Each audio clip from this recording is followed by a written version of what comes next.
What was your opinion on that controversial call in the fourth quarter? Which The non-fumble fumble. call on the fumble? Yeah. I was watching it with a group of friends, right? And I told them that since they said that he was down by contact or gave himself up, that was going to be the call on the field. And you've seen it a couple of times throughout the year in the NFL where guys, are on the ground and then nobody touches them and then the player punches the ball out.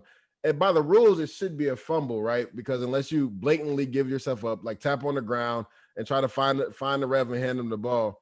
But because it was so close and you couldn't tell whether Jordan Poyer's arm was on the back of him by the time he was getting up, I told everybody, they were like, that's a fumble. I'm like, there's no way they're overturning that. They're going to say he was down by contact and he gave himself up. Just because I've seen it happen numerous times throughout the NFL season. And what refs are supposed to do is if you call a call one way, you got to call it like that the rest of the game. And that hasn't really happened in the NFL. We've seen refs make one call this way and not another call, another. Like if you go, as for instance, if you go to the Baltimore-Tennessee game, you have the push off by A.J. Brown for the touchdown. But yet they call a pass interference on third and short or maybe fourth and short on the Ravens where it really wasn't that bad. I feel like Willie Snead really wasn't trying to impede a defender. Of course, he was just trying to set up in the zone because that's where his position was. But yes, it's a rub play, but it wasn't blatant. It wasn't like he tried to knock the defender off. But yet they called OPI on that. So they haven't called it fair. But that call more specifically, they've called that fair throughout the year.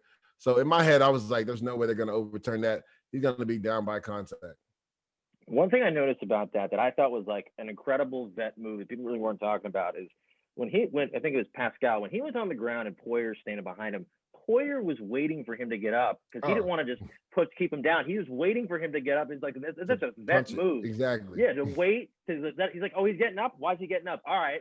And nobody gave him credit for that. I'm like, that is an incredible play. That's restraint to it's kind of like when you want to kind of keep the guy in bounds when the game's coming to an end. Incredible play that nobody was talking about. I thought it was fantastic. Yeah, I think nobody talked about it because he ultimately didn't get the turnover, right? And DB have gotten really smart about this, like because a lot of receivers are so used to when they go to the ground, somebody touching them or hitting them on the ground. But I've seen it multiple times throughout this year and in the past where I'll see a DB wait till a guy gets up and then punch the ball in his hand because the receiver's lax with the ball, thinking that he's already down and the play is already over. But I would say 8 out of 10 times the DB doesn't get the turnover because if the ref blows a whistle and rules him down, then the play is over.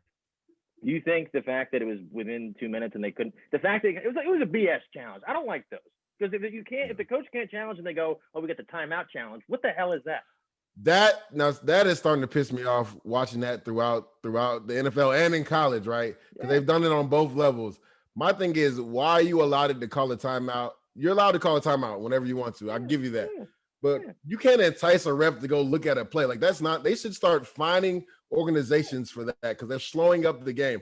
My thing is the refs, you have to weigh in the human factor, right? The refs are human. If they got the call wrong, they got it wrong. And within the rules, if you can't challenge, then you should not be allowed to call a timeout and ask the refs to look at something closely. Like they do that in the NBA too when they're out of challenge. All the time nonsense. In the NBA. I feel like they should give them a 30-second timeout, get everybody on the field. There's no looking at anything.